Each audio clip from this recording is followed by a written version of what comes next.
نحمده ونصلي على رسوله الكريم أما بعد فأعوذ بالله من الشيطان الرجيم بسم الله الرحمن الرحيم رب اشرح لي صدري ويسر لي أمري واحلل عقدة من لساني يفقه قولي اللهم أرنا الحق حقا وارزقنا اتباعه وأرنا الباطل باطلا وارزقنا اجتنابه آمین یا رب العالمین۔ سورت آل عمران آیت نمبر 181 181۔ لقد سمع الله قول الذين قالوا إن الله فقير ونحن أغنياء سنكتب ما قالوا وقتلهم الأنبياء بغير حق ونقول ذوقوا عذاب الحريق ذلك بما قدمت أيديكم وَأَنَّ اللَّهَ لَيْسَ بِظَلَّامٍ لِّلْعَبِيدِ۔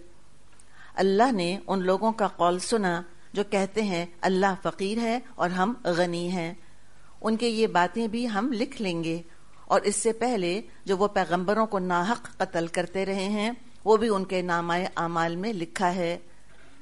پھر جب فیصلے کا وقت آئے گا اس وقت ہم ان سے کہیں گے لو اب عذاب جہنم کا مزہ چکھو، یہ تمہارے اپنے ہاتھوں کی کمائی ہے، اللہ اپنے بندوں کے لیے ظالم نہیں ہے۔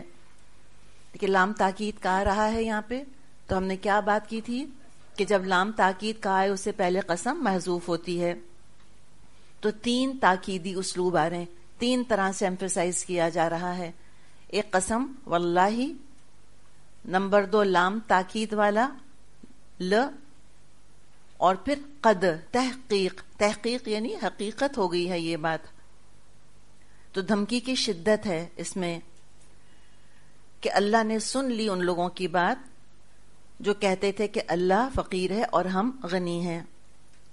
کہا جاتا ہے کہ ایک یہودی تھا، فنحاس اس کا نام آتا ہے، فا نون ہا الف صاد، فنحاس کہتے ہیں اس نے یہ بات کہی تھی، اور کچھ لوگ اس کو جنرل لیتے ہیں کہ بعض لوگوں نے اس طرح سے کہا تھا، اور یہ کہنے والے مومن تو ہو ہی نہیں سکتے۔ دراصل کنجوسی یہود کی پہچان ہے، ان کے مزاج کا حصہ تھی۔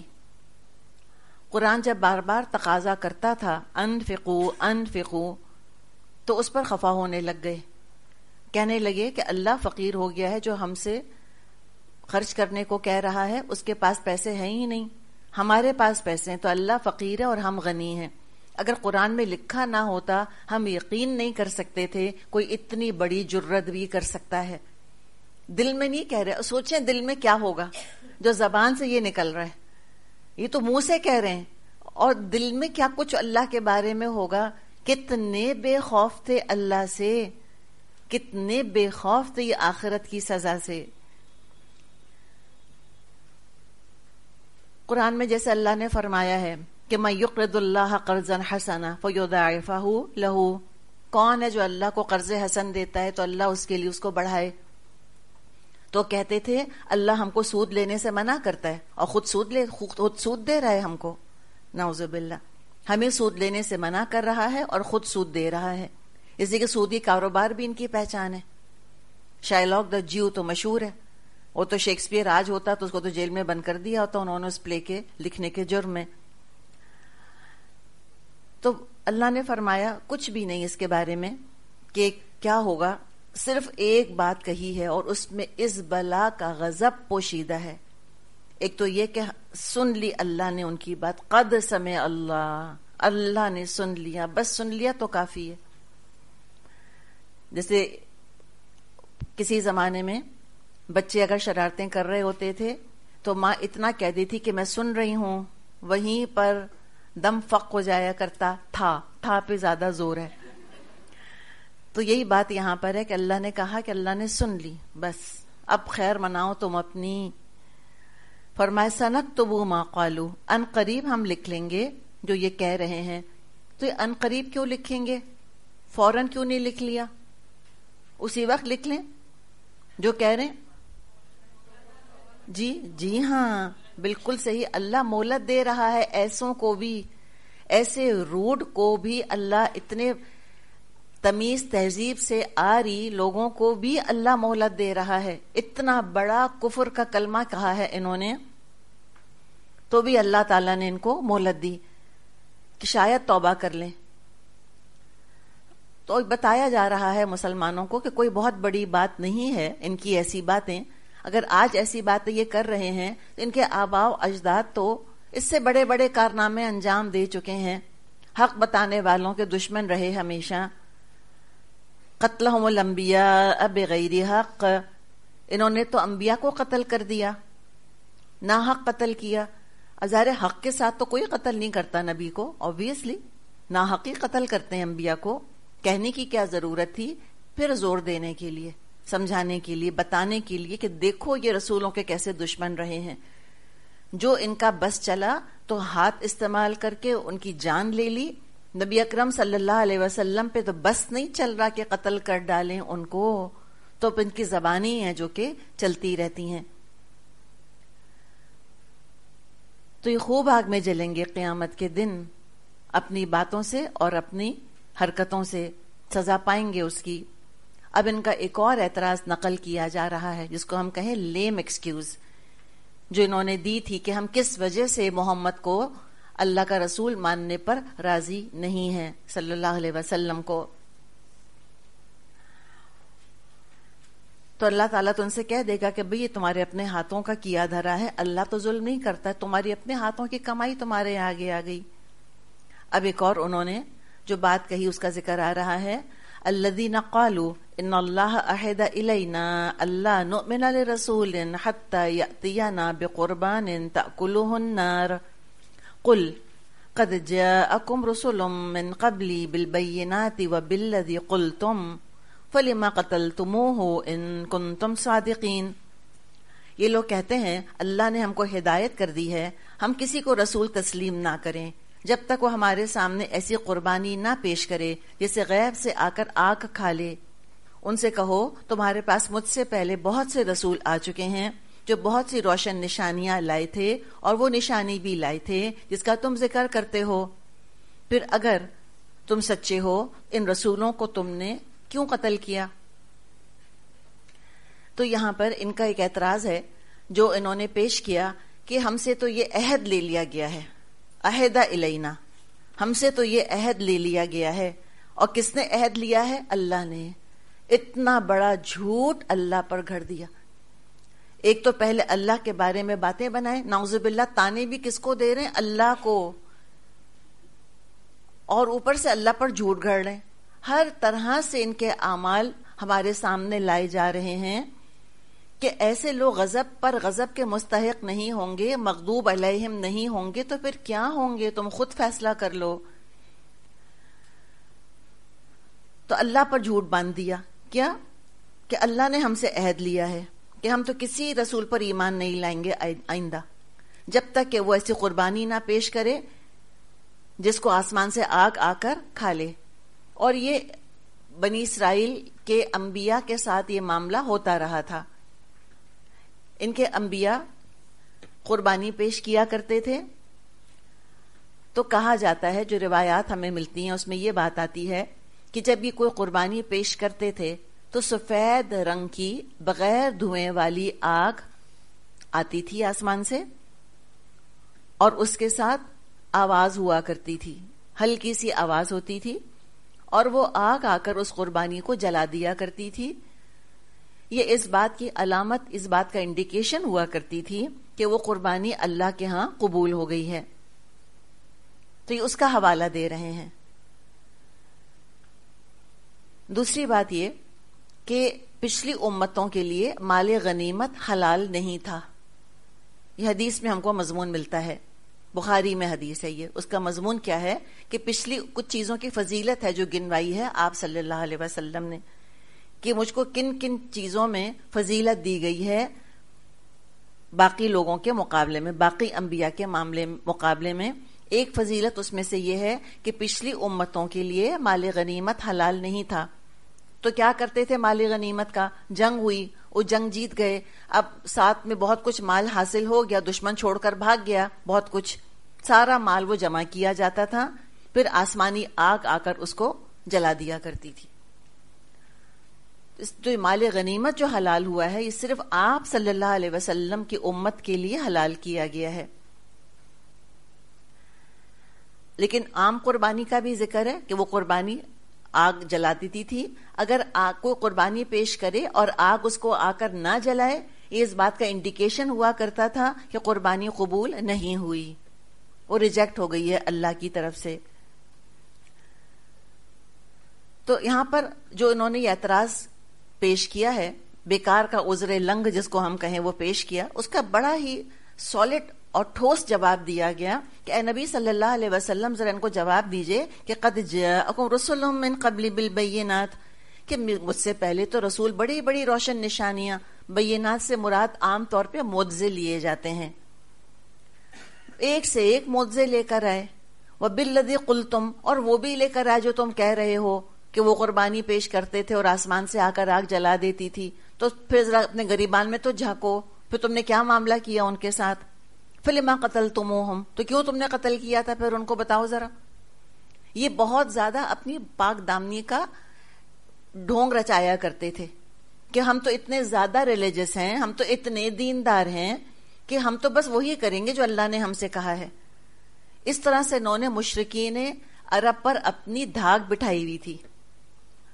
مشرکین عرب بڑا لک اپ کیا کرتے تھے یہود کو، وہ تو اسلام نے آ کر ان کا پردہ چاک کیا اور اپنی دینداری کے لبادے میں پھر لوگوں کو دھوکہ دیا کرتے تھے دین کے بارے میں. تو یہ سارا اللہ تعالیٰ نے یہ، جیسے کہ آج کل ہم کہتے ہیں انویسٹیگیٹو جرنلزم، کہ وہ جو انویسٹیگیٹ کر کے جو جرنلسٹ ہوتے ہیں وہ سب بڑے بڑے جو فراڈ ہو رہے ہوتے ہیں پردے کے پیچھے، ان سب پہ تحقیقات کر کے اور سارے پردے اٹھا کے اور لوگوں کے آگے اس کو لا کر رکھ دیتے ہیں کہ دیکھو ان لوگوں نے پس پردہ کیا کچھ گورکھ دھندا شروع کیا ہوا ہے، تاکہ لوگ دھوکہ نہ کھائیں. تو یہ سمجھے بالکل یہ وہی طریقہ ہے انویسٹیگیٹو جرنلزم والا. اللہ تعالیٰ نے سارے ان کے پردے اٹھا دیے کہ بہت اچھے بن کے تم لوگوں کو دھوکے دے رہے ہو، یہ اے لوگوں دیکھ لو یہ ان کی حقیقت ہے، ان کی باتوں میں مت آنا، ان کے ورغلانے میں مت آنا. یہ محمد صلی اللہ علیہ وسلم پر تم کو ایمان لانے سے روک رہے ہیں، خود تو حرکتیں ایسی ہیں ان کی کہ انبیاء کو تو قتل کر دیا. تو کہا کہ کیوں قتل کیا تھا تم نے، بتاؤ انبیاء کو اگر تم سچے ہو. اور ہم نے بات کی تھی کہ جب الزام لگانے کے بعد ان کنتم صادقین آتا ہے، مطلب کیا ہوتا ہے؟ تم سچے نہیں ہو، تم ہو ہی جھوٹے، طریق عادت ہی تمہاری جھوٹ بولنے کی ہے. فرمایا فَإِن كَذَّبُوكَ، اب تسلی دی جا رہی ہے نبی اکرم صلی اللہ علیہ وسلم کو کہ اے نبی آپ پریشان مت ہوئیے. فَإِن كَذَّبُوكَ، تو اے محمد صلی اللہ علیہ وسلم اگر یہ لوگ آج آپ کو جھٹلا رہے ہیں تو کیا بڑی بات ہے. فَقَدْ كُذِّبَ رُسُلٌ مِّن قَبْلِكَ، تو آپ سے پہلے بھی رسول جھٹلائے گئے. جاؤ بالبینات، وہ تو ان کے پاس روشن نشانیاں لے کر آئے تھے، والزبر، اور صحیفے لے کر آئے تھے، والکتاب المنیر، اور روشنی بخشنے والی کتاب لے کر آئے تھے. وہ تو بہت کچھ لے کر آئے تھے، سب کچھ ان کو لا کر دکھا دیا تھا، معجزے دکھا دیے تھے، نصیحتیں کر دی تھیں. کتاب سے مراد پھر کیا ہوگی؟ شریعت. زبر سے مراد کیا ہے؟ نصائح، نصیحتیں ان کو کر دی گئی تھیں. ایسی بھی کتابیں نازل ہوئیں جن میں ان کو سمجھایا تھا، بجھایا تھا، ڈانٹ ٹپٹ کی گئی تھی، حکمت سمجھائی گئی تھی، اور اللہ تعالیٰ نے شریعت بھی نازل کر دی تھی. زبور کے اندر کوئی شریعت نہیں تھی، اس میں حمد کے ترانے تھے، اللہ تعالیٰ کی حمد تھی اس کے اندر، اور کچھ نصیحتیں کی گئی تھیں. اور تورات میں کیا تھا؟ شریعت تھی، لا تھا تورات کے اندر، اور روشن شریعت جس کو پڑھ کے سمجھ کے جس کے اندر ذرا سی بھی عدل کی حس ہوگی وہ اس کو مان لے گا کہ ہاں بھائی بات ٹھیک ہے. وہ تو سب کچھ بھی لے کر آ گئے، تب بھی نہ مان کر دیے اور جھٹلائے گئے. تو جھٹلانا ان کی عادت ہے، ان کے جھٹلانے سے آپ پریشان مت ہوں. اور کب تک جھٹلائیں گے؟ کب تک رہیں گے دنیا میں؟ اور اب دیکھیں کوئی جھوٹ بولتا ہے یا سچ کو جھٹلاتا ہے، کیوں؟ اگر جھوٹ کی آپ سائیکالوجی سمجھیں، کوئی شخص جھوٹ کیوں بولتا ہے؟ دنیا کی خاطر. سیدھا سا جواب ہے اس کا. ہر سوال کا کوئی فلسافیکل جواب تو ہوتا نہیں، کوئی بہت گہرا جواب تو ہوتا نہیں. بعض سوالات کا سیدھا سادہ جواب ہوتا ہے. لوگ جھوٹ کیوں بولتے ہیں؟ دنیا حاصل کرنے کے لیے. سیدھی بات ہے بالکل. تو اور جھٹلاتے کیوں ہیں سچ کو؟ دنیا حاصل کرنے کے لیے. ان کو کیا ملا نبی اکرم صلی اللہ علیہ وسلم کو جھٹلا کر؟ اتنا نہ کہ تھوڑی دیر کے لیے جو ان کی اپنی پوزیشن تھی، جو ان کی اپنی ایک دھاگ بیٹھی ہوئی تھی، وہ تھوڑی دیر تک چلتی رہی، بس اس سے زیادہ تو کچھ بھی نہیں ہوا. اتنی سی دنیا حاصل کرنے کے لیے انہوں نے آپ صلی اللہ علیہ وسلم کو جھٹلا دیا. تب ان کو سمجھایا جا رہا ہے اور ہم سب کو بھی سمجھایا جا رہا ہے کہ سچ کو جھٹلانے کا کوئی فائدہ نہیں ہے. کتنا رہ لوگے، کتنی سمیٹ لوگے دنیا، کتنے مزے کر لوگے بتاؤ. فرمایا کل نفس ذائقۃ الموت، آخر ہر جان چکھنے والی ہے موت کا مزہ. مرنا تو سب کو ہے. وَإِنَّمَا تُوَفَّوْنَ أُجُورَكُمْ يَوْمَ الْقِيَامَةِ، اور تم سب اپنے پورے پورے اجر قیامت کے روز پانے والے ہو. دنیا اور برزخ میں بھی کچھ نہ کچھ بدلہ تو ملے گا، جتنا اللہ چاہے گا اور جس کے لیے چاہے گا، لیکن کامل اجر تو قیامت کے دن ہی ملے گا، اس سے پہلے نہیں ملے گا. اس دن اصل حقیقت سامنے آئے گی. فمن زحزح عن النار، تو جو آگ سے بچا لیا گیا. اور زحزح دیکھا آپ نے، محنت کرنی ہے آگ سے بچنے کے لیے. اللہ کی توفیق ملتی ہے، پھر محنت انسان کرتا ہے. وَأُدْخِلَ الْجَنَّةَ، اور جو جنت میں داخل کر دیا گیا. فَقَدْ فَازَ، وہی تو دراصل کامیاب ہے. اصل کامیابی تو یہی ہے، اس کی فکر کرو. یعنی سچائی کو سچائی مانو، رسولوں کو مت جھٹلاؤ. وَمَا الْحَيَاةُ الدُّنْيَا إِلَّا مَتَاعُ الْغُرُورِ، رہی یہ دنیا، یہ تو بس ایک دھوکے کا سامان ہے. ایک تو ویسے ہی متاع ہے، ویسے ہی بہت معمولی ہے، بہت. اور دیکھیں نا، 3 الفاظ دیکھیں. دنیا نمبر 1، حیات الدنیا. تو حیات تو بہت ساری ہیں، یہ بھی بتایا. ایک حیات کی قسم کون سی ہے؟ حیات الدنیا. ہم تو مر مٹے ہیں نا اسی دنیا پہ اور اسی زندگی پہ. لگتا ہے کہ you only live once and your only young once. یہ تو دھوکہ دیا ہے دنیا نے اور شیطان نے مل کر کہ بابر با عیش کوش کے عالم دوبارہ نیست، کہ بابر عیش کر لو، عالم دوبارہ آنے والا نہیں ہے. تو ڈیسپریشن کے ساتھ انسان جو ہے وہ زندگی کو انجوائے کرنا چاہتا ہے. حلال سے نہیں کر سکتا، کہتا ہے حرام سے کر لو. تو ایک تو کہا گیا حیات الدنیا، یہ دنیا کی زندگی ہے. اور ایک زندگی آلریڈی گزار آئے ہیں ہم. کہاں گزار آئے ہیں؟ ماں کے پیٹ میں گزار آئے ہیں. اور کسی نے بہت خوبصورت سا ایک کلپ بھیجا تھا، اور جیسے سمجھانے کے لیے حکایت کہ ایک ٹوینز ہیں اور ماں کے پیٹ کے اندر ہیں اور وہ آپس میں باتیں کر رہے ہیں. اور وہ ایک ٹوین دوسرے ٹوین سے کہہ رہا ہے کہ کیا مزیدار زندگی ہے، پانی میں تیرتے رہتے ہیں یہاں پر ہم، نہ کمانے کی نہ کوئی فکر ہی نہیں ہے ہم کو اس طرح کی، اور بس جو کچھ ہے بس یہی زندگی ہے، ہم اسی طرح بس ہمیشہ یہیں رہیں گے جہاں ہم اس وقت ہیں. تو وہ دوسرا اس سے کہتا ہے کہ تم کو ماں کی آواز نہیں آتی؟ کہتے ہیں ماں کیا چیز ہے؟ اور وہ بچہ اس کو کہتا ہے اس کے علاوہ ہم یہاں سے نکل کر ایک اور دنیا میں جائیں گے. کہتا ہے میں نہیں مان سکتا، یہ ہم یہاں سے نکلیں گے تو مر جائیں گے، پھر تو ہم اس کے بعد تو کچھ بھی نہیں ہوگا اگر یہاں سے نکل آئیں گے. تو بالکل آپ دیکھیں نا، یہی پیرابل ہے دنیا کی زندگی کا اور اس کے بعد کی زندگی کا. جو یہاں رہ رہے ہوتے ہیں وہ اسی پیٹ کے بچے کی طرح ہیں جو یہ سمجھتا ہے کہ بس یہی رہنا ہے، یہی میرا ٹھکانہ ہے اور یہی مجھے مر جانا ہے، اس کے بعد کچھ اور آگے نہیں ہے. اور کہاں وہ ماں کی پیٹ کی دنیا اور کہاں یہ دنیا. کوئی مقابلہ ہے؟ کوئی دور دور مقابلہ نہیں. تو وہی والی بات کہ لوگ ایک زندگی وہ گزار آئے ماں کے پیٹ میں، ہم خود ہمیں یاد نہیں ہے لیکن پتہ ہے ہم دوسروں کو تو دیکھتے ہیں نا. پھر ہم اس دنیا کے اندر آ گئے ہیں. اب جب اس دنیا میں آ گئے ہیں سمجھتے ہیں بس اب تو یہیں رہنا ہے، بس کل زندگی یہی ہے. نہیں، یہ تو لائف نمبر 2 ہے، بلکہ دیکھا جائے تو لائف نمبر 3 ہے. دیکھا جائے تو ایک تو زندگی ہم روحوں کی شکل میں کب کی گزارا ہے. اللہ نے جب روحیں بنائی تھیں، ساری روحیں اکٹھی بن گئی تھیں. وہ آگے انشاءاللہ سورہ آراف میں ہم پڑھ لیں گے ذکر اس کا. ابھی جسم کے ساتھ جوڑا نہیں گیا تھا ہم کو. پھر ہم کو ماں کے پیٹ میں دیکھا جائے تو زندگی دی گئی نا، جسم اور روح کو جوڑا گیا.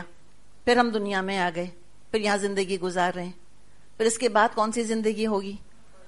جی ہاں، پھر برزخ کی زندگی، وہ ایک اور حیات ہے، وہ حیات برزخ، اتنی بڑی زندگی ہے، وہ آنی باقی ہے. اور اس کے بعد پھر حیات الآخرہ ہے، پھر آخرت کی زندگی ہے، وہ تو ختم ہی نہ ہوگی، ابدا خالدین فیہا ابدا. تو ایک تو کہا کہ حیات دنیا ہے، اتنی سی ہے. اگر ہم گراف بنائیں مثال کے طور پہ، چلیں انفینٹی کا کوئی گراف ہوتا ہے؟ نہیں ہوتا. اگر بنائیں،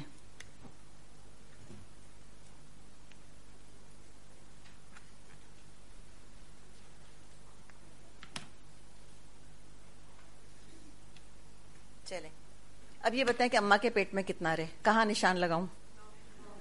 9 مہینے. ابھی کیا عمر ہے ماشاءاللہ؟ جی 9 سال سے تو زیادہ ہی ہے نا آپ سب کی عمریں، ٹھیک ہے. تو یہ انفینٹی ہے. اگر صحیح ہے، یہ اماں کا پیٹ اتنا ٹھیک اتنا رہے ہوں گے، نہ ہونے کے کیا پتہ کوئی پری میچور بھی ہوا ہو نا آپ میں سے. اب تو 6 مہینے میں بھی بچے ہو جاتے ہیں اور وہ سروائیو کر جاتے ہیں. اچھا، دنیا کی زندگی میں کہاں نشان لگاؤں یہ بتائیں آپ؟ حیات و دنیا کہا ہے نا اللہ نے. جی چلے بہت جنرس ہوتے ہیں، ٹھیک ہے.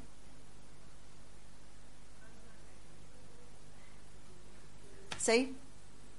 اور ہے کیسی یہ؟ اللہ نے کہا دنیا ادنا، گھٹیا، گھٹیا، انتہائی گھٹیا زندگی ہے.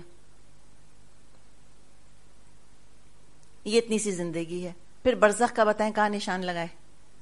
مثال کے طور پہ آپ صلی اللہ علیہ وسلم کی جو زندگی ہوگی اس وقت، کیا زندگی ہوگی، کیا اللہ کی نعمتیں برس رہی ہوں گی. حمزہ کی برزخ کی زندگی کیا ہوگی رضی اللہ عنہ، کیا نعمتیں برس رہی ہوں گی، کتنی دیر کی تکلیف اٹھائی تھی. اب دیکھیں نا، ہجرت کے بعد سے لے کے حمزہ تو 6 سال کے بعد ایمان لائے تھے نا، مکے میں جب دعوت شروع ہوئی 6 سال کے بعد ایمان لائے، ٹھیک ہے. 13 نبوی میں تقریباً ہجرت ہوئی ہے. تو یہ کتنے سال بنے؟ تقریباً 6 7 8 9 10 11 12 7 ایئرز وہ. اور یہ احد کب ہو گئی تھی؟ تیسرے سال ہجرت کے. 10 سال کی محنت تھی حمزہ کی رضی اللہ عنہ. اور کتنے سال ہو گئے قبر میں ان کو؟ 1450 سال تو گزر ہی چکے، 14.5 صدیاں گزر چکی ہیں حالت برزخ میں. تو چلیں کتنا ہوگا برزخ؟ ہزاروں سال تو ہے نا. ڈیفینیٹلی اس دنیا کی زندگی سے تو زیادہ ہے برزخ کی زندگی. تو کہاں نشان لگاؤں بتائیں؟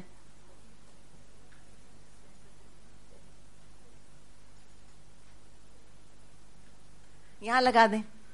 ایک اور زندگی بھول گئے ہم، حشر کی زندگی. حشر کے میدان میں 50,000 سال کی، 50,000 سال کا دن ہوگا جب لوگ حشر کے میدان میں کھڑے ہوں گے. اور بعض لوگوں کو تو وہ جو سختیاں گزریں گی حشر کے میدان کی، اس میں ان کے گناہ بخش دیے جائیں گے. وہ بھی غنیمت سمجھیں گے کہ جان چھٹی ہماری، کہ حشر کی سختیاں اٹھا کر اور پھر جہنم سے بچ گئے کم سے کم. تو 50,000 سال کہاں لگاؤں پھر بتائیں ذرا؟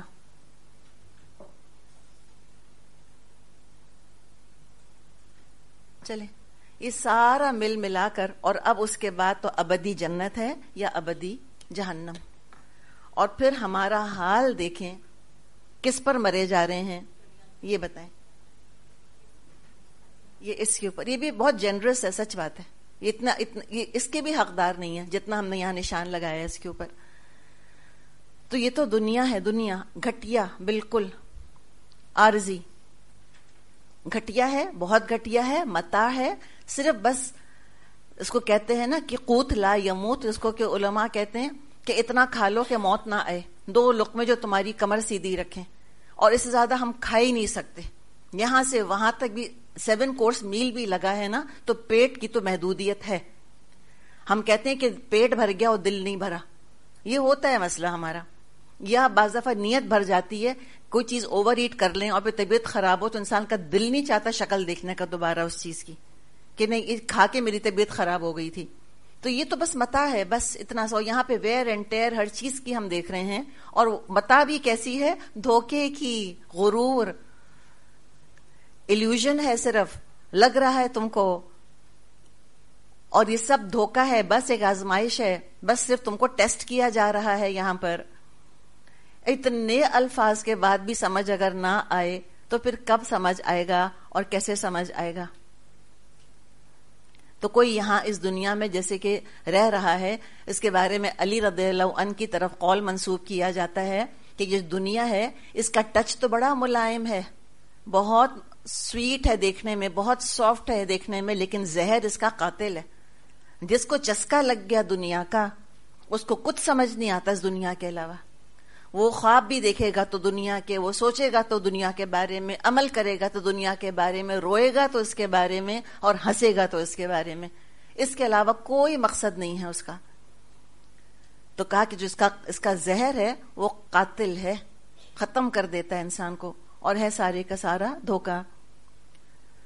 تو فرمایا کہ بھئی یہ تو کچھ بھی نہیں ہے، وَمَا الْحَيَاةُ الدُّنْيَا إِلَّا مَتَاعُ الْغُرُورِ. ہمیں سب سمجھ آتا ہے اور پھر سمجھ نہیں آتا. تو جو انصاف کی کمی ہے یہاں پر، جو یہاں کی رونق ہے، کوئی دھوکہ نہ کھائے اس سے.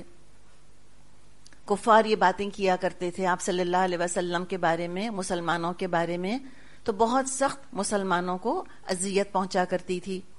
تو اب ان کو سمجھایا جا رہا ہے کہ دیکھو اے مسلمانوں، تم تو مسلمان ہو، تم تو اس دنیا کی زندگی سے دھوکہ نہیں کھاؤ گے، یہ تو تمہارا مقصد نہیں ہے، تمہاری ضرورت ہے، اور یہ تو آزمائش کی جگہ ہے. تو آزمائشوں کے لیے تیار انسان رہتا ہے، تو آزمائش کے لیے پریپئر ہو جاتا ہے، برداشت کر جاتا ہے، ہینڈل کر لیتا ہے. جب یہ سوچیں نا کہ انا ہاذا، یہ کہاں سے آئی، یہ مشکل مجھ پہ کیسے آ گئی، تو پریپیئرڈ ہی نہیں ہوتے بالکل. تو قرآن نے جگہ جگہ پریپیئر کیا. کہیں قرآن نے نہیں کہا کہ دنیا جو ہے نا واک ان دا پارک ہے تمہارے لیے، یہ نہیں کہا کہیں بھی. ہر جگہ بلکہ تیار کیا ہے، مینٹلی ہم کو اسٹرانگ کیا ہے، مینٹلی ہم کو پریپیئر کیا ہے کہ تم آزمائش کے لیے تیار رہنا. ان ایکسپیکٹڈ خوشی آ جائے تو اس کی تیاری کی تو کوئی ضرورت ہی نہیں ہے. غیر متوقع کامیابی مل جائے اس کی تیاری کی تو کوئی ضرورت نہیں ہے. لیکن غیر متوقع مشکل کے لیے تیار رہنا چاہیے کہ وہ مشکل غیر متوقع نہیں ہونی چاہیے، ان ایکسپیکٹڈ نہیں ہونی چاہیے. کیا فائدہ ہوگا بتائیے اگر مشکلات کے لیے تیار رہیں گے تو؟ جی جب آئے گی تو سہ سکیں گے، اور جب نہیں آئے گی تو شکر ادا کریں گے الحمدللہ کہ اللہ نے بڑی عافیت رکھی. اب دیکھیں جب بھی کوئی دنیا میں کوئی چیز پھیلتی ہے، کوئی وبا پھیلتی ہے، جیسے کہ ہم آج کل دیکھ رہے ہیں، تو لوگ تیار تو ہیں نا، وارن کر دیا ہے نا سب کو. اب جس کو نہیں ہوا وہ شکر ادا کرتا ہے کہ اللہ تیرا شکر ہے، اللہ نے ہم کو عافیت میں رکھا. لیکن تیاری تو رکھتا ہے انسان اپنی. تو اللہ نے تیار کر دیا کہ دیکھو اے مسلمانوں سن لو اچھی طرح، بھی اس کو کہیں نا پیرافریز کریں کہ کان کھول کے سن لو. کوئی یہ نہ سوچے کہ ایمان کی وجہ سے اب میں محفوظ ہو گیا. یاد ہے کل کا لیکچر؟ جی انشاءاللہ ضرور یاد ہوگا آپ کو. کیا بات کی تھی کہ رسول کی موجودگی کو تعویذ بنا لیا اپنے لیے، یا اپنے نیک کام کو اپنے لیے پروٹیکشن بنا لیا کہ چونکہ ہم تو نیک کام کر رہے ہیں، چونکہ ہم تو نیک ہیں، ہم پہ تو مشکل آنی ہی نہیں چاہیے. اور اللہ نے کہیں لکھا ہے کہ اللہ مومنوں پہ کوئی آزمائش نہیں ڈالے گا؟ ہو ہی نہیں سکتا. اللہ نے جگہ جگہ کہا ہے کہ لَنَبْلُوَنَّكُمْ، ہم ضرور آزمائیں گے تم کو. یہاں بھی دیکھیں لَتُبْلَوُنَّ لَتُبْلَوُنَّ. مسلمانوں اچھی طرح سن لو، یہ ہم پیرافریز کر رہے ہیں. ضرور بالضرور تم آزمائے جاؤ گے.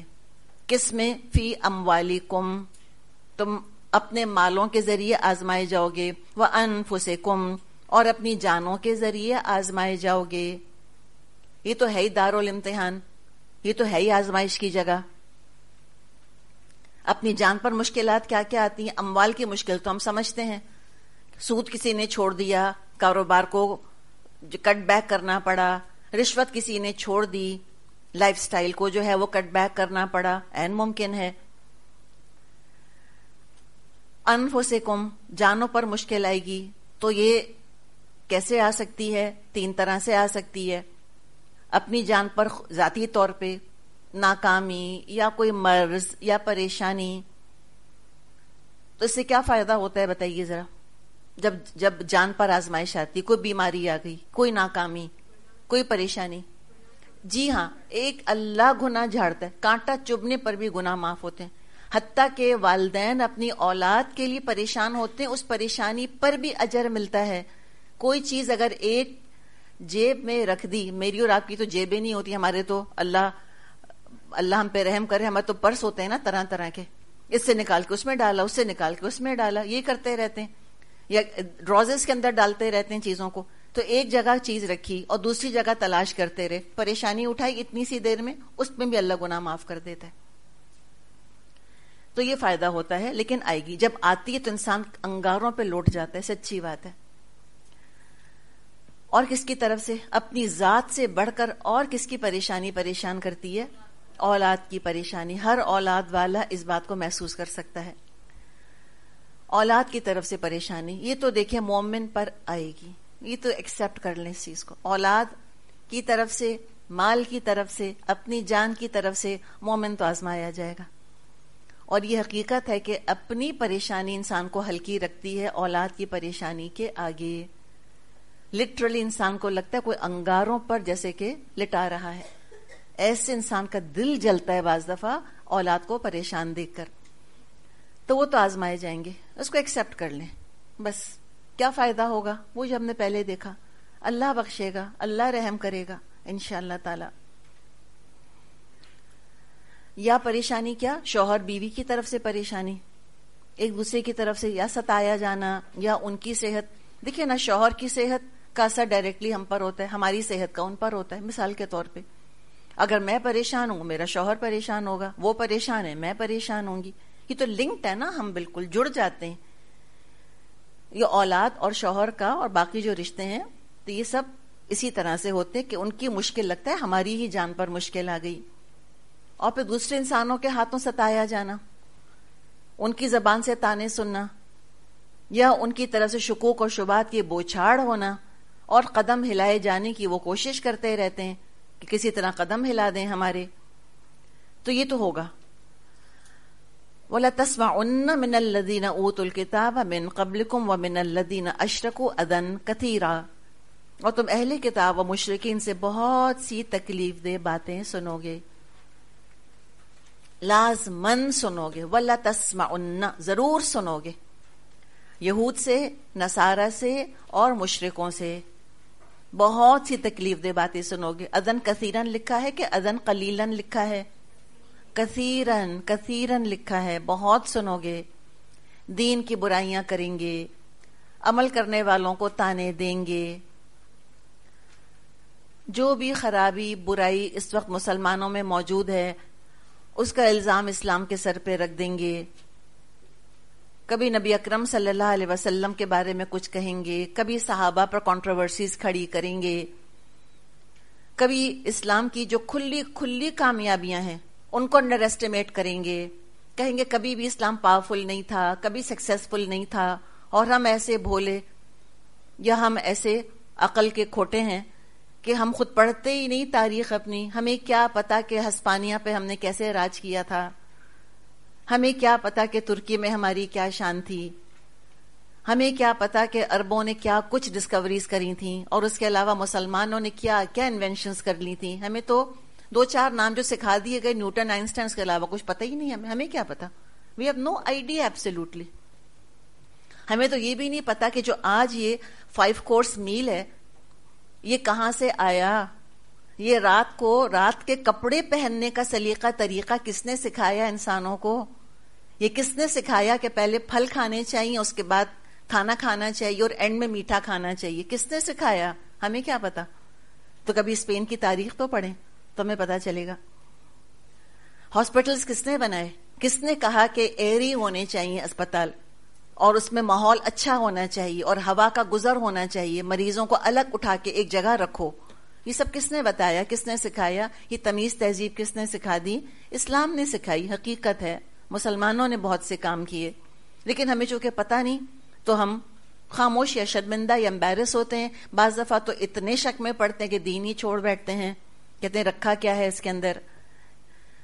تو بہت مشکلات تو آئیں گی. کرنے کا کام کیا ہے یہ بہت اہم ہے. ریئیکشن شو نہیں کرنا.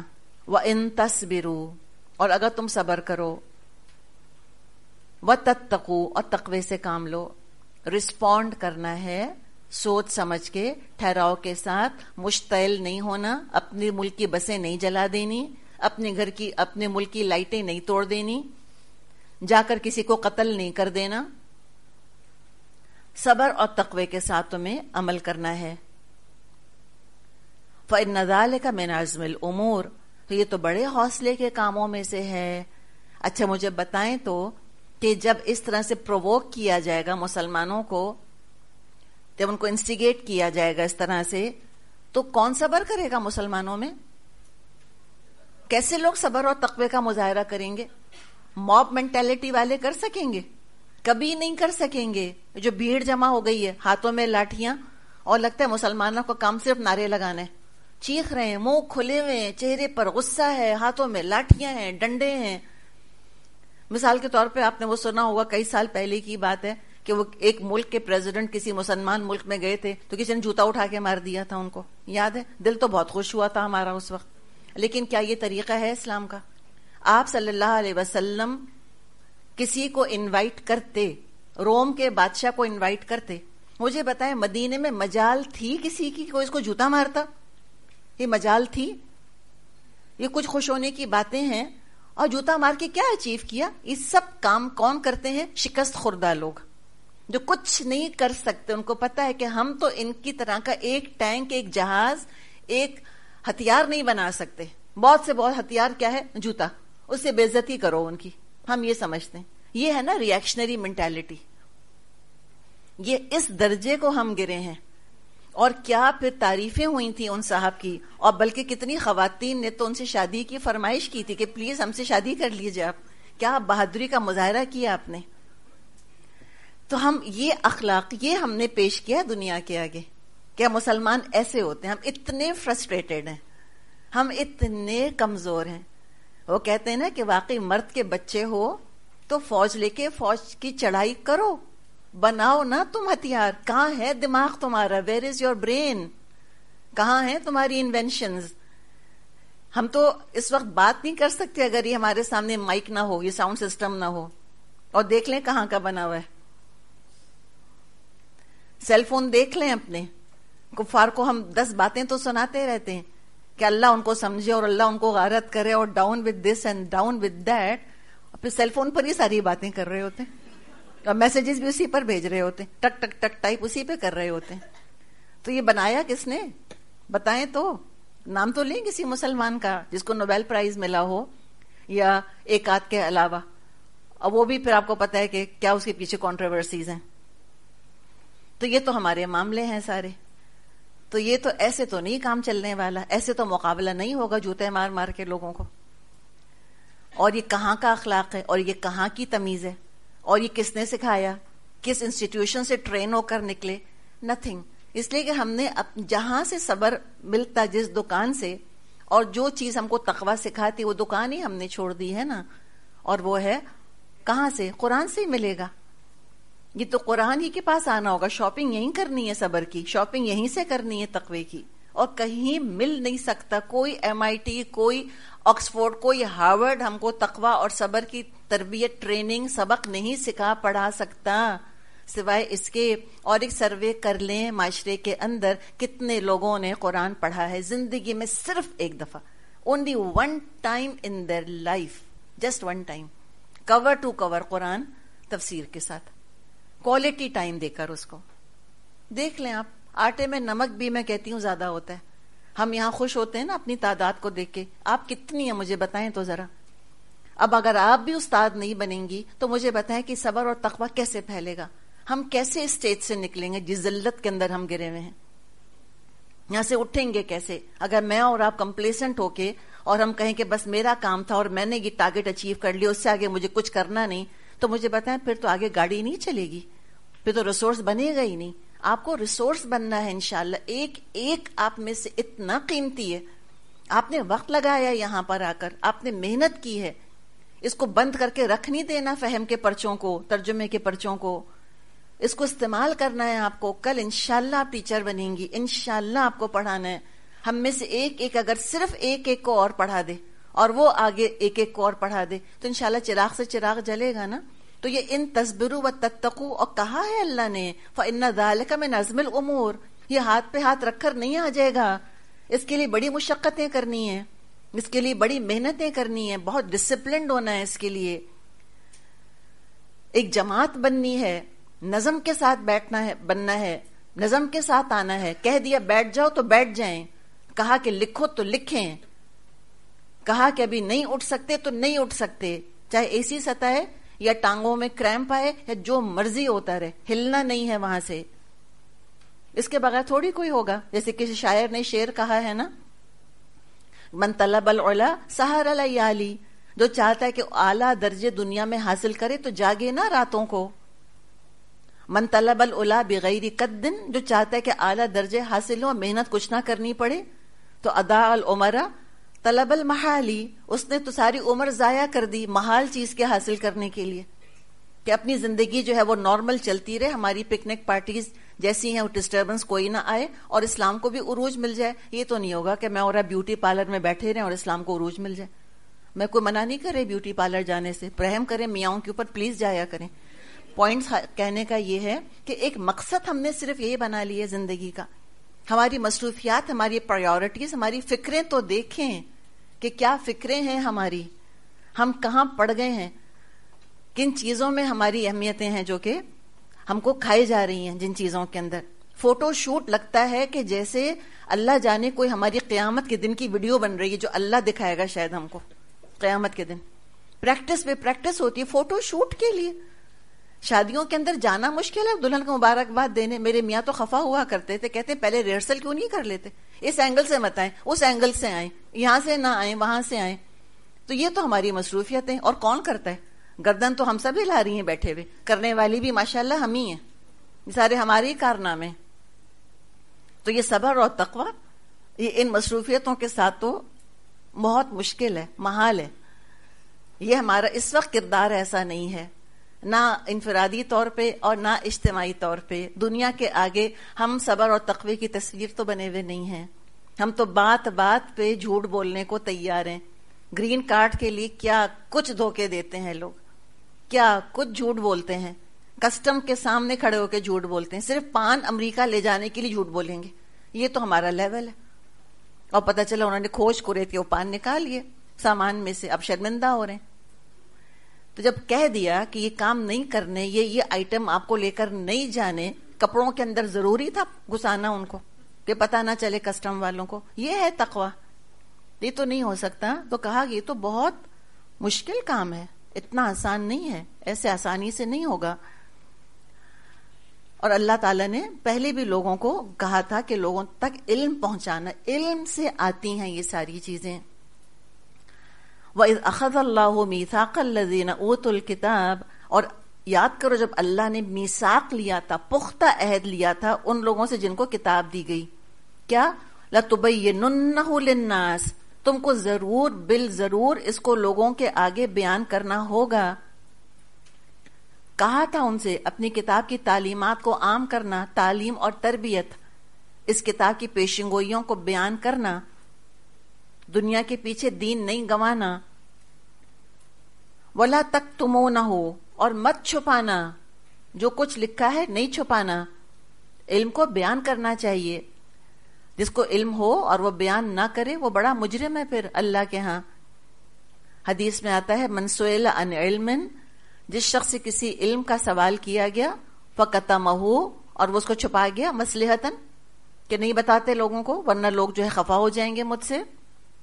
تو کیا ہوگا؟ یعنی کہ اسکالرز کو کہا جا رہا ہے، علماء کو، دین کے علماء کو، کہ ان سے علم کے بارے میں پوچھا جائے پھر چھپا گیا وہ اس کو، تو کیا ہوگا قیامت کے دن؟ الجم یوم القیامت بلجام من نار، قیامت کے دن اس کو آگ کی لگام دی جائے گی کہ کیوں نہیں بتایا تھا لوگوں کو. اللہ نے اتنے پختہ وعدے ان سے لیے. کیا کیا انہوں نے؟ فَنَبَذُوهُ وَرَاءَ ظُهُورِهِمْ، تو انہوں نے تو اللہ کی کتاب کو اپنی پیٹھوں کے پیچھے پھینک دیا. پیٹھوں کے پیچھے پھینک دیا کیا مطلب؟ پیٹ کر کے کھڑے ہو گئے اس کی طرف؟ کیا نہیں دیکھا تھا نا آپ نے ویڈیو کے اندر کہ عزت اور ادب تو بہت کرتے ہیں بھائی، آج بھی عملی تعلق کوئی نہیں ہے. یہ زوال شدہ قوموں کی خاص نشانی ہوتی ہے. قوم تو نہیں کہنا چاہیے، امت. زوال شدہ امتوں کی خاص علامت ہوتی ہے. اللہ کی کتاب کو سجائیں گے تو بہت، سنواریں گے تو بہت، بروکیٹ کے جزدان تو بہت سلیں گے، سب سے اونچے شیلف پر تو رکھیں گے، بہت جلدی خفا تو ہو جائیں گے کہ قرآن کی طرف پیٹ کیوں کر دی تم نے، لیکن وہ ایک اینٹیک بنا رہے گا بس. پریکٹیکل زندگی سے کوئی تعلق نہیں. جب گھر میں خوشی کا موقع آئے گا تب قرآن نہیں کھولے گا کہ سنت کے حساب سے شادی ہوتی کیسے. قرآن کہتا کیا ہے ہم سے کہ وَلَا تُسْرِفُوا وَلَا تُبَذِّرْ تَبْذِيرًا، کہ تم فضول خرچی مت کرنا. ان المبذرین اخوان الشیاطین، فضول خرچی کرنے والے شیطان کے بھائی ہیں. تب نہیں یاد آتا قرآن. موت کے موقع پہ قرآن نہیں کھلتا، سنت یاد نہیں آتی. ویسے نعتیں کہلوا لیں کہ ہائی ہم تو مدینے میں مر جائیں جا کر، یہ باتیں کروا لیں. تو یہ معاملہ ہوتا ہے دراصل کہ پریکٹیکل زندگی سے کوئی تعلق نہیں. اینٹیک ہوتے ہیں نا، اینٹیک ہیں تو ہیں، قیمتی ہیں، نہیں ہے تو کوئی بات نہیں. نہیں ہے، چولہا چمٹا زیادہ ضروری ہوتا ہے اینٹیک کے مقابلے میں. تو یہ انہوں نے معاملہ کیا، اور جب اللہ کی کتاب کو پیٹھوں کے پیچھے پھینک دیا تو پھر کیا کیا؟ وَاشْتَرَوْا بِهِ ثَمَنًا قَلِيلًا، اس کے بدلے حقیر قیمت وصول کر لی. وہ جو ہے نا حیات الدنیا جو کہ متاع الغرور ہے، وہ لے لی انہوں نے آخرت کے بدلے. اللہ فرما رہا ہے افسوس ان کے حال پر، فَبِئْسَ مَا يَشْتَرُونَ، کتنا برا کاروبار ہے جو یہ کر رہے ہیں. افسوس ان کے حال پر. اور اب مسلمانوں کو سمجھایا جا رہا ہے کہ دیکھو، اور اس کا جو تعلق ہے اس کا آیت نمبر 188 کا، اس کا تعلق من الذین اشرکوا اذًا کثیرا سے ہے.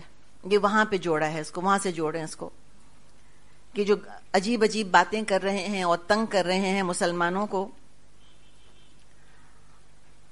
تو اس کے بارے میں فرمایا کہ لا تحسبن الذین یفرحون بما اتوا ویحبون ان یحمدوا بما لم یفعلوا فلا تحسبنہم بمفازۃ من العذاب ولہم عذاب علیم.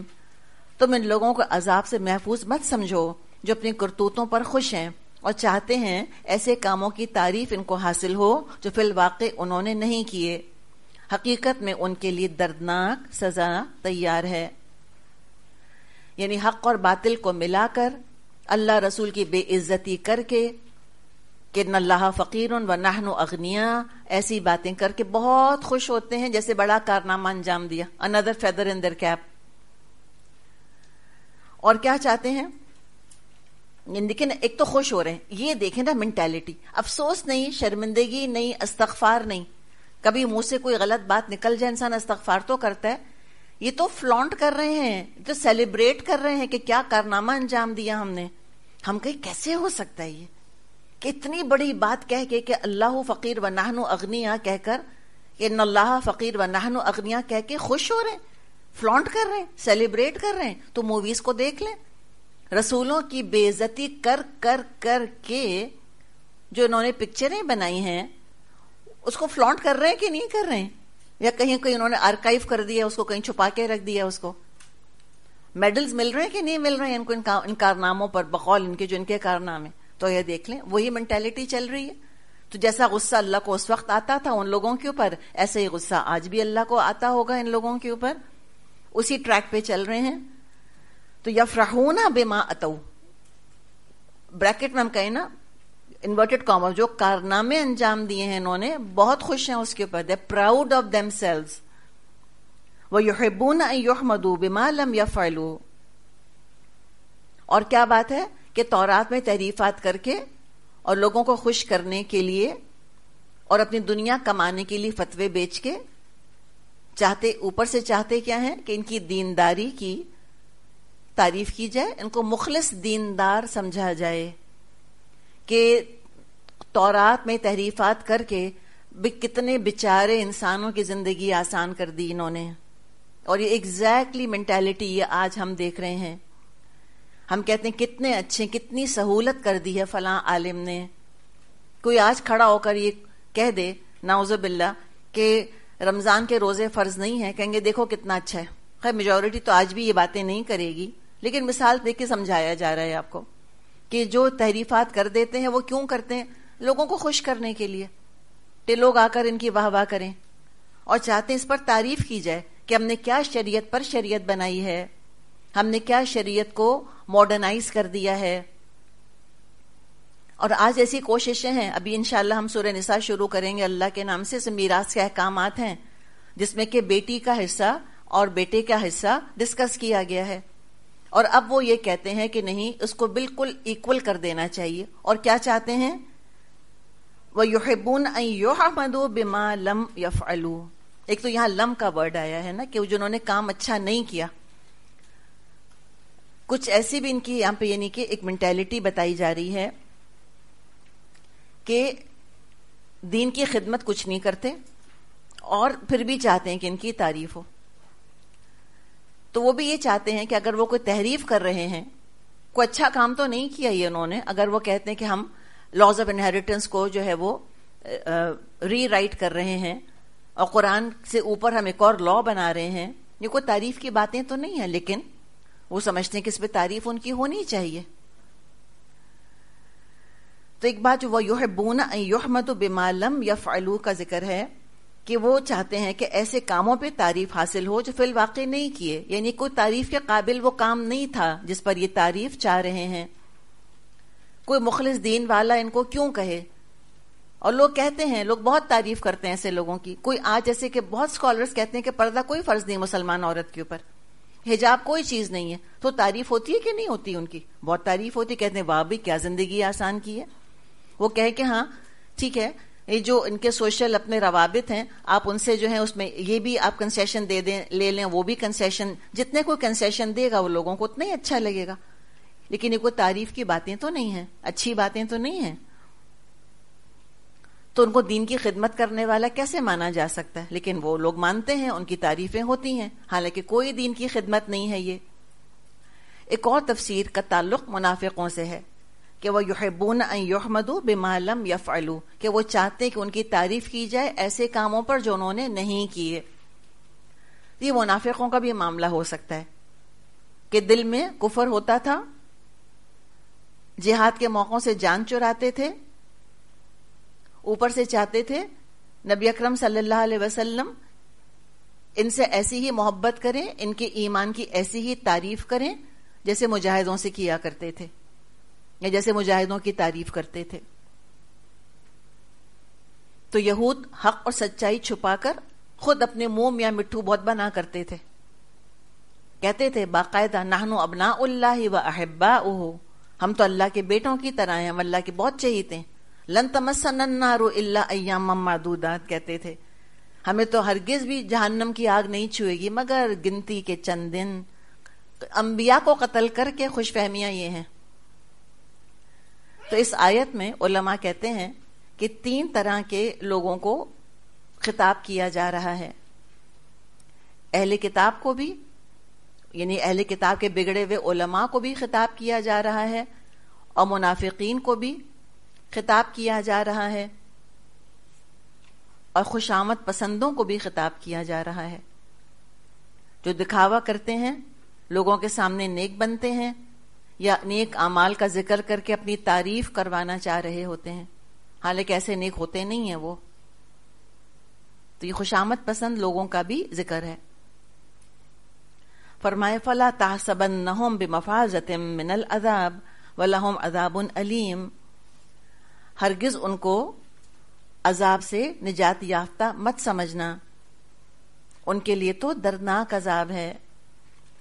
وَلِلَّهِ مُلْكُ السَّمَاوَاتِ وَالْأَرْضِ، اور اللہ ہی کے لیے ہے بادشاہت آسمانوں اور زمین کی. وَاللَّهُ عَلَى كُلِّ شَيْءٍ قَدِيرٌ، اور اللہ کی قدرت سب پر حاوی ہے. تو اللہ ہر چیز پر قدرت رکھتا ہے. تو یہ تسلی بھی ہے مومنوں کے لیے. اور یہ جو ہم پڑھتے ہیں کہ اللہ ہر چیز پر قادر ہے، یہ انسان کو مایوسی سے بچانے والا بھی جملہ ہے کہ اگر اسباب آج بے اثر نظر آ رہے ہیں تو کوئی بات نہیں، اللہ مسبب الاسباب ہے. اگر آج اسباب اختیار کرنے کے باوجود بھی اے مسلمانوں تم اگر احد نہیں جیت سکے تو کوئی بات نہیں، اللہ تعالیٰ مسبب الاسباب ہے، تم اللہ پر بھروسہ کرو، وہ ہر چیز پر قادر ہے. اور عام طور پہ کوئی اہم بحث جب اپنے اختتام کو پہنچ رہی ہوتی ہے تو کنکلوڈنگ کلمات کے طور پہ، کنکلوڈنگ ریمارکس کے طور پہ آتا ہے وَلِلَّهِ مُلْكُ السَّمَاوَاتِ وَالْأَرْضِ، اور اللہ ہی کے لیے ہے